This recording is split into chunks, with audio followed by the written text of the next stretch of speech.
매년 수백만 명의 노인이 낙상으로 부상을 입습니다. 그리고 이러한 낙상은 주방으로 가거나 신선한 공기를 마시기 위해 밖으로 나가는 것처럼 간단한 일 중에서도 발생합니다.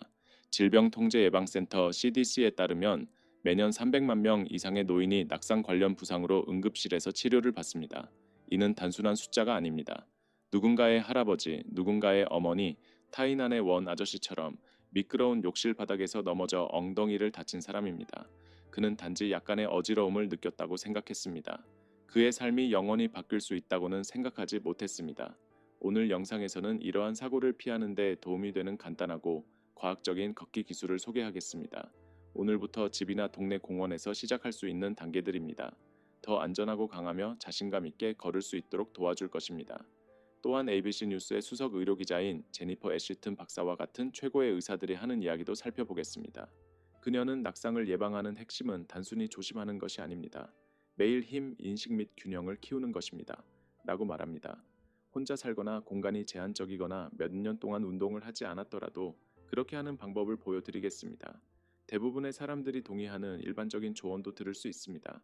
예를 들어 고르지 않은 인도에 주의하고 손잡이를 사용하며 지지력이 있는 신발을 신는 것이죠. 하지만 우리는 그 이상으로 나아가서 걷는 동안 어디를 바라보는지 또는 호흡이 균형에 미치는 영향과 같은 덜 논의되는 습관에 대해 파고들 것입니다. 그리고 생각해 볼 것이 있습니다.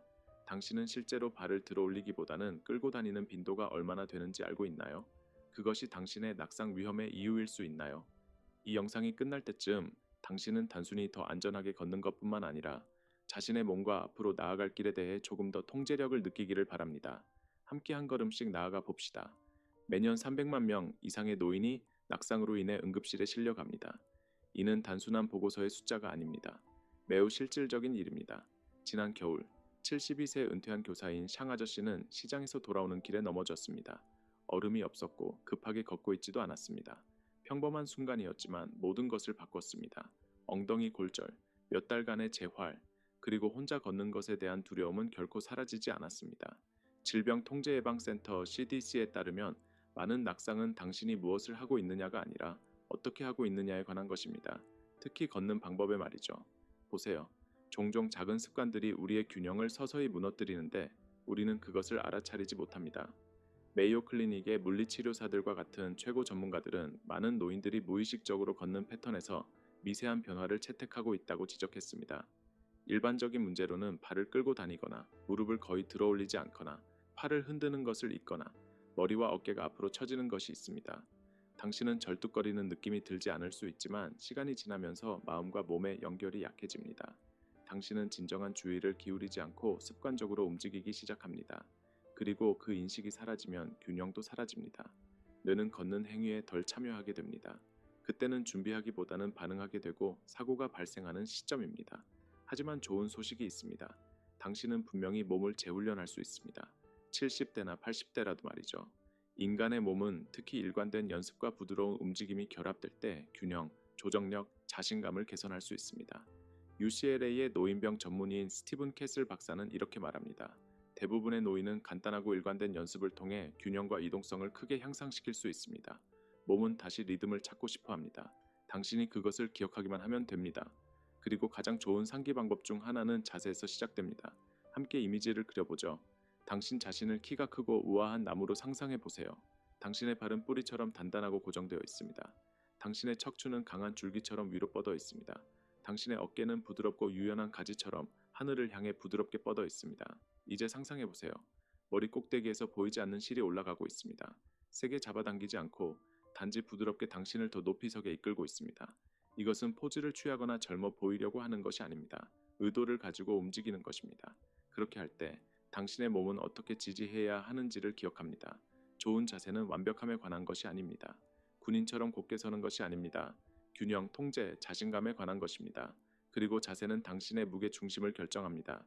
그 중심이 너무 앞으로 이동하면 어깨가 움츠리거나 머리가 기울어지면 사실상 불안정한 쟁반 위에 그릇을 쌓고 걷는 것과 같습니다. 모든 걸음이 불확실해집니다. 타이중의 리엔 이모는 70대 후반의 전직 무용교사로 그녀가 한 번 말한 것이 기억납니다. 그녀는 움직이는 방식에서 자연스러운 우아함을 가지고 있었지만 가장 기억에 남는 것은 어느 날 차를 마시며 나눈 대화였습니다. 그녀는 이렇게 말했습니다. 이제는 우아해 보이는 것이 아니라 안정감을 느끼는 것이 중요해요. 그녀는 춤에 대해 이야기하는 것이 아니었습니다. 그녀는 삶에 대해 이야기하고 있었습니다. 우리가 구부정하게 서면 우리의 몸은 중심을 잃습니다. 머리가 숙여지고 등이 구부러지며 어깨가 무너집니다. 조금씩 당신의 몸은 앵커를 잃어갑니다. 갑자기 균형은 자연스럽게 오는 것이 아니라 싸워야 할 것이 됩니다. 하지만 정렬, 심지어 가장 작은 변화라도 차이를 만듭니다. 당신은 중력을 거스르지 않고 그와 함께 움직이기 시작합니다. 나쁜 자세는 소리치지 않습니다. 속삭입니다. 몇 달과 몇 년에 걸쳐 조용히 쌓이며 당신이 도로에서 떨어지거나 선반에 손을 뻗을 때 당신의 몸이 준비되지 않은 상태가 됩니다. 그때 낙상이 발생합니다. 하지만 그럴 필요는 없습니다. 당신의 몸은 기억합니다. 단지 상기시킬 필요가 있습니다. 그러니 작게 시작하세요. 어제보다 조금 더 높이 서보세요. 어깨를 떨어뜨리고 턱을 약간 들어 올리세요. 발이 땅에 고정된 느낌을 느껴보세요. 깊고 고른 숨을 한번 쉬어보세요. 이러한 작은 것들이 쌓입니다. 함께 그것들은 당신의 내부 나침반을 리셋하고 신체적 리듬을 회복시킵니다.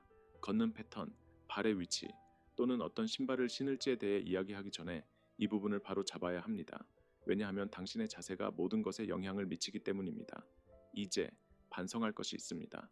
지난 몇 년 동안 당신의 자세에서 어떤 변화가 있었는지 알아차린 적이 있나요?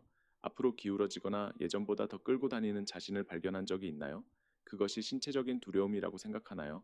아니면 시간이 지나면서 조용히 자라난 정신적인 습관일까요? 당신의 신발, 집의 바닥재, 또는 심지어 감정 상태가 당신의 움직임에 영향을 미칠 수 있다고 생각해 본 적이 있나요? 이러한 질문은 충분히 생각해 볼 가치가 있습니다. 왜냐하면 잘 걷는 것은 단순히 몸에 관한 것이 아니라 마음, 심장, 그리고 변화를 수용하려는 의지에 관한 것이기 때문입니다. 이 영상의 이 부분이 당신의 내면을 건드렸거나 당신이 소중히 여기는 누군가를 떠올리게 했다면 듣고 싶습니다. 당신의 생각을 댓글로 공유해 주세요. 그리고 이러한 이야기와 통찰이 같이 있다고 느낀다면 이 채널을 지원해 주시기를 부탁드립니다. 구독 버튼을 눌러주시고 알림벨도 켜주세요. 여러분의 격려는 우리가 더 많은 사람들에게 도움이 되는 콘텐츠를 만들 수 있게 해줍니다. 그리고 이 팁들이 과학과 경험에 뿌리를 두고 있지만 당신의 건강은 개인적이라는 것을 기억하세요. 어떤 새로운 루틴을 시작하기 전에 항상 의사나 물리치료사와 상담하세요. 그들은 당신의 독특한 필요를 이해하고 이러한 교훈을 당신에게 맞는 방식으로 적용하는 데 도움을 줄 수 있습니다. 우리는 함께하고 있으며 당신의 웰빙은 모든 마음 챙김의 발걸치에 가치가 있습니다. 다음 섹션으로 계속 진행할까요? 아마도 신발이나 집의 바닥재가 안정성과 낙상 예방에 미치는 영향을 중심으로 이야기해 보겠습니다. 걷기. 진정으로 연결된 걷기는 단순히 앞으로 나아가는 것이 아닙니다. 그것은 균형의 춤이며 당신의 몸과 지구 사이의 조용한 대화입니다. 우리가 발 아래에서 항상 흔들리는 세상에서 어떻게 곧게 서 있을 수 있는지를 보여줍니다. 상상해 보세요. 당신은 타인한 외곽의 황금빛 들판을 거닐고 있습니다. 높은 풀들이 부드럽게 다리를 스치고 바람은 근처 과수원에서 익은 과일의 향기를 실어 나릅니다. 각 걸음은 조용한 목적을 가지고 내딛습니다. 발 뒤꿈치가 부드러운 땅에 박히고 발이 파도처럼 앞으로 롤링되어 다음 보폭으로 당신을 부드럽게 들어 올립니다. 당신은 안정감을 느끼고 땅에 고정되어 있으며 살아 있습니다. 하지만 그 패턴을 바꾸는 순간 발이 평평하게 떨어지거나 발가락이 먼저 닿는다면 즉시 차이를 느낄 수 있습니다. 마치 지구와의 연결이 끊어진 것처럼요. 당신의 걸음은 주저하고 비어 있으며 불확실해집니다. 그것은 단순한 느낌이 아니라 당신의 몸이 리듬을 잃고 있다는 신호입니다. 당신의 체중을 시소로 생각해 보세요. 한쪽이 내려가면 다른 쪽이 균형을 맞추며 올라갑니다. 이것이 당신의 몸이 자연스럽게 한 다리에서 다른 다리로 이동하는 방식입니다. 하지만 그 이동이 방해받거나 더 나쁘게는 너무 빠르거나 전혀 일어나지 않으면 모든 것이 불안정하게 느껴지기 시작합니다. 저는 한번 리앙 씨와 함께 일한 적이 있습니다. 그는 알리산 근처의 자랑스러운 독립농부로 70대 중반까지도 자신의 땅을 잘 돌보고 있었습니다. 그는 발을 넓게 벌리고 걷는 것을 좋아한다고 말했습니다. 그렇게 하면 더 큰 기반을 가지고 더 많은 통제력을 느낀다고 했습니다. 하지만 그가 깨닫지 못했던 것은 이 더 안전한 자세가 사실은 부드럽게 움직이는 능력을 제한하고 있다는 것이었습니다. 그의 몸은 한 걸음에서 다른 걸음으로 흐르지 않았습니다. 그는 그것이 고정되어 있다는 것을 몰랐습니다. 우리가 작은 변화를 주었을 때까지요. 저는 그에게 새로운 것을 시도해보라고 요청했습니다. 발을 곧게 하고 가까이 모아 걷는 것입니다. 마치 흙의 선을 긋는 것처럼요. 처음에는 웃었습니다. 농부가 그렇게 걷는 건 아니지 라고 말했습니다. 하지만 몇 번 시도한 후 그의 몸이 반응했습니다. 그의 중심이 활성화되었고 엉덩이가 정렬되었습니다. 그의 표정에도 변화가 생겼습니다. 다시 내 배를 조종하는 느낌이에요. 라고 그는 조용한 자부심을 담아 말했습니다. 이것이 마음 챙긴 걷기의 마법입니다. 몸이 적절하게 체중을 이동할 때 다리에서 다리로, 발 뒤꿈치에서 발가락으로 나이는 서서히 깎여가는 균형을 되찾게 됩니다. 당신은 단순히 걷는 것이 아닙니다. 당신은 존재감과 의도를 가지고 움직입니다. 많은 노인들이 두려움이나 조심스러움 때문에 보폭을 줄이기 시작합니다. 그들은 작고 불확실한 걸음을 내딛고 자세를 넓힙니다. 더 안전하게 느껴지죠. 하지만 그것은 함정입니다. 진정한 균형을 잘못된 안도감으로 바꾸는 것입니다. 시간이 지나면서 그것은 당신을 안정적으로 유지하는 시스템을 약화시킵니다. 대신 보폭을 좁히고 자세를 정렬하며 몸이 자연스럽게 이동하도록 허용하는 것이 균형을 다시 회복하는 방법입니다. 이것은 당신이 땅이 흔들릴 때 빠르게 반응할 수 있는 힘을 줍니다. 마치 당신의 몸의 GPS를 업그레이드하는 것과 같습니다. 당신은 더 의식적이고 더 민첩하며 더 생동감 있게 움직입니다. 그리고 이것이 바로 다리뿐만 아니라 당신의 삶에서 균형을 만드는 방법입니다. 이제 지식을 행동으로 옮겨봅시다. 당신이 켄팅의 조용한 모래 해변을 걷고 있다고 상상해 보세요. 매 걸음마다 발뒤꿈치가 따뜻한 모래에 눌리며 완벽한 자국을 남깁니다. 바다가 당신 곁에서 속삭입니다. 세상이 느려집니다. 이것은 단순한 걷기가 아닙니다. 이것은 의도 있는 움직임입니다. 이것은 당신의 몸을 훈련시키는 것입니다. 순간마다 강하고 확실하게 남아있도록 말이죠. 체육관이나 고급 장비는 필요 없습니다. 몇 분과 당신의 두 발만 있으면 됩니다. 간단한 운동부터 시작해 보세요. 거실을 천천히 가로질러 걸으면서 발의 움직임에 집중하세요. 발 뒤꿈치가 먼저 땅에 닿고 발이 부드럽게 롤링되어 발가락이 들어 올려지는 것을 느껴보세요. 그 연결을 느끼고 몸에 스며들게 하세요. 10걸음이나 15걸음을 앞으로 나아가고 그 다음에 돌아서서 다시 걸어보세요. 다음으로 주방 조리대와 같은 단단한 표면 근처에 서세요. 한 발을 부드럽게 들어 올리고 다른 발로 균형을 잡아보세요. 마치 아침 햇살 아래의 플라밍고처럼요. 5 최소 10초 동안 유지한 후 다리를 바꿔보세요. 자신감이 커지면 시간을 늘려보세요. 결국 눈을 감고 단지 한두 초 동안 해보세요. 그 간단한 도전은 어둠 속에서 스포트라이트처럼 당신의 내적 균형을 훈련시킵니다. 이제 마지막 연습으로 넘어가겠습니다. 당신이 타인 안의 두 사원 지붕 사이에서 줄타기를 하고 있다고 상상해보세요. 한 발을 다른 발 앞에 두고 발 뒤꿈치에서 발가락까지 걸어보세요. 천천히 걷고 중심이 깨어나는 것을 느껴보세요. 자세가 정렬됩니다. 필요하다면 벽이나 난간에 손을 대고 지지하세요. 매일 5분 작은 세션으로 나누어 연습하면 당신을 안정적으로 유지하는 시스템을 재구축할 수 있습니다. 존경받는 노인 전문의인 레슬리 커니산 박사도 자주 짧은 균형 훈련이 덜 자주 하는 긴 세션보다 더 효과적이라고 강조합니다. 일관성이 핵심입니다. 이제 많은 사람들이 불편하게 느끼는 주제로 넘어가겠습니다. 지팡이나 보행기를 사용하는 것입니다. 저는 많은 목소리에서 주저함을 들어왔습니다. 나는 그렇게 늙지 않았어. 도움이 필요하지 않아. 나를 약하게 보이게 해. 하지만 저는 당신에게 그 관점을 바꿔보길 초대합니다. 지팡이를 사용하는 것은 포기한 것이 아닙니다. 그것은 당신이 더 나아가고 있다는 것을 의미합니다. 당신의 여정을 이해하고 명확하고 강하게 걷기로 선택했다는 것입니다. 타로코 협곡의 산길을 오르는 자신을 상상해 보세요. 길이 고르지 않고 바위가 느슨합니다. 튼튼한 지팡이를 사용하는 것을 주저하시겠습니까? 물론 아닙니다. 그 지팡이는 약함의 상징이 아니라 당신의 손에 있는 지혜입니다. 그것은 도전을 가능성으로 바꿉니다. 지팡이나 보행기도 마찬가지입니다. 그것은 쇠퇴의 상징이 아닙니다. 그것은 힘을 주는 도구입니다. 지지를 사용하면 독립성을 잃는 것이 아닙니다. 그것은 당신이 그것을 주장하는 것입니다. 당신은 안전하게 걷기로 선택합니다. 계속 나아가기로 선택합니다. 라고 말하는 것입니다. 그리고 그 선택, 그 조용한 자기 존중의 행동은 당신이 취할 수 있는 가장 강력한 발걸음 중 하나입니다. 그러니 만약 의사나 물리치료사, 심지어 당신의 몸이 지지의 필요성을 속삭인다면 귀 기울이세요. 두려움이 아니라 연민으로요. 왜냐하면 잘 걷는 것은 젊음에 관한 것이 아니라 의도에 관한 것이기 때문입니다. 그것은 힘과 우아함, 그리고 적응할 용기를 가지고 이 세상을 움직이는 것입니다. 이제 집의 환경, 조명, 가구 배치, 바닥 재질이 낙상 위험에 미치는 영향을 살펴보겠습니다. 낙상 예방은 단순히 어디를 걷는지가 아니라 당신이 어떻게 느끼고 어떻게 잠을 자고 몸을 어떻게 영양 공급하며 마음을 어떻게 돌보는지에 관한 것입니다. 내면의 세계, 기분, 집중력, 에너지를 이야기할 것입니다. 왜냐하면 힘은 다리에서만 오는 것이 아니라 마음, 정신, 그리고 영혼이 조화롭게 작용할 때 오는 것이기 때문입니다. 중요한 것은 강한 근육만으로는 당신을 보호할 수 없다는 것입니다. 몸이 고갈되거나 마음이 불안하거나 영혼이 지쳐 있다면 당신은 쉽게 넘어질 수 있습니다. 수면이 좋지 않으면 에너지가 떨어집니다. 스트레스나 슬픔으로 마음이 흐려지면 걸음이 흔들립니다. 질병통제예방센터의 연구에 따르면 정신적 피로, 탈수, 만성적인 걱정은 모두 낙상 위험을 높이는 것과 연관되어 있습니다. 이해가 됩니다. 피곤할 때 반응 속도가 느려집니다. 스트레스를 받을 때 균형이 무너집니다. 자신과의 연결이 끊어지면 주저하게 되고 주저함은 사고로 이어집니다. 그래서 당신의 웰빙은 온전해야 합니다.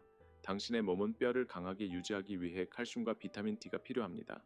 그것들이 없다면 작은 실수도 골절로 이어질 수 있습니다. 전통적인 타이완 음식인 두부, 알피채소, 그리고 멸치와 같은 작은 건어물을 식사에 포함시키세요. 아침 햇살 아래에서 부드러운 산책과 함께 섭취하면 몸이 필요한 것을 흡수하는 데 도움이 됩니다. 수분 공급도 똑같이 중요합니다. 목이 마르기 전에 정기적으로 물을 마시세요. 특히 타이완의 습한 여름에는 더욱 그렇습니다. 그리고 무엇보다도 휴식의 치유력을 과소평가하지 마세요. 수면은 단순한 휴식이 아니라 회복입니다. 몸이 리셋되고 회복되고 재충전하는 시간입니다. 당신의 정신 건강도 마찬가지로 중요합니다. 차분하고 중심이 잡힌 마음은 세상이 불확실하게 느껴질 때에도 당신의 걸음을 안정시킬 수 있습니다. 그러니 매일 깊게 숨을 쉬는 시간을 가지세요. 눈을 감고 몸이 바닥에 고정된 느낌을 느껴보세요. 마음을 고요함으로 되돌리세요. 부드러운 명상, 조용한 음악, 또는 이웃 사원에서의 느린 산책을 통해 이러한 순간이 당신의 내적 안정성을 재건하는 데 도움이 됩니다. 그들은 당신의 뇌에게 앞으로 나아가는 것이 안전하다고 상기시킵니다. 그들은 당신의 마음에게 당신이 강하다고 상기시킵니다. 낙상 예방은 단순히 부상을 피하는 것이 아닙니다. 그것은 온전히 살기로 선택하는 것입니다. 몸, 마음, 그리고 영혼이 함께합니다. 당신은 강함을 느낄 자격이 있습니다. 안정감을 느낄 자격이 있습니다. 그리고 무엇보다도 당신이 내딛는 모든 발걸음에 자부심을 느낄 자격이 있습니다.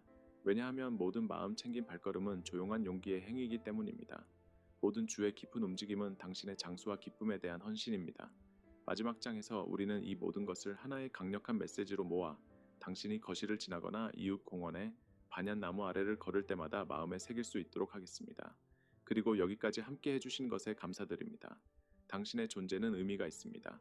그것은 헌신, 회복력, 그리고 단순히 생존하는 것이 아니라 번영하고자 하는 열망을 보여줍니다. 그리고 그 자체로도 이미 변화의 한 걸음입니다. 마지막 장으로 계속 진행할까요? 힘, 자신감, 그리고 우아함으로 걷는 이 여정을 마무리하는 진심 어린 반성을 나누겠습니다. 이 여정을 함께 되새겨보는 조용한 시간을 가져봅시다. 당신은 위험한 습관을 인식하고 자세를 재조정하며 균형을 다시 연결하고 의도와 자신감을 가지고 움직이는 법을 배웠습니다. 그것만으로도 자랑스러워할 만한 일입니다. 진실은 지금 당신이 내딛는 모든 발걸음은 단순한 움직임 이상이라는 것입니다. 그것은 조용한 승리입니다. 당신이 여전히 앞으로 나아가고 있다는 선언입니다. 여전히 목적을 가지고 살고 있다는 선언입니다. 여전히 용기와 우아함으로 자신을 돌보기로 선택하고 있다는 선언입니다. 그러니 이 상기를 간직하세요. 나이에 상관없이 당신은 여전히 안전하고 자신감 있게 자랑스럽게 걸을 수 있는 힘을 가지고 있습니다. 당신은 갇혀 있지 않습니다. 당신은 느려지지 않습니다. 당신은 앞으로 나아가고 있습니다. 하나하나 마음 챙기고 의미 있는 발걸음으로요. 만약 이 영상이 당신의 마음에 와 닿았다면 또는 하나의 팁이 당신을 더 안정감 있게 느끼게 했다면 사랑하는 누군가와 공유해 주시길 바랍니다. 때때로 가장 작은 격려가 다른 누군가가 다음 발걸음을 내딛는 데 도움이 될 수 있습니다. 자세를 개선하든 균형을 연습하든 또는 단순히 마음가짐을 바꾸든 당신은 혼자가 아닙니다. 이것은 끝이 아닙니다. 더 깊은 무언가의 시작입니다. 다음 장에서 우리는 부드러운 운동, 강한 뼈를 위한 스마트한 영양, 더 안전한 걷기를 위한 집, 환경 최적화 방법, 그리고 영감을 주는 이야기를 탐구할 것입니다. 그러니 아직 구독하지 않으셨다면 구독 버튼을 눌러주시고 알림벨을 켜주세요. 이 채널은 단순히 걷는 것이 아니라 잘 사는 것에 관한 것입니다. 조용한 움직임의 흐름을 만드는 것입니다. 그리고 당신과 함께 걸을 수 있다면 영광입니다. 다음 시간까지 계속 움직이고 성장하고 결코 앞으로 나아가는 것을 멈추지 마세요. 힘과 자부심 그리고 마음의 평화를 가지고요. 다음 영상에서 뵙겠습니다.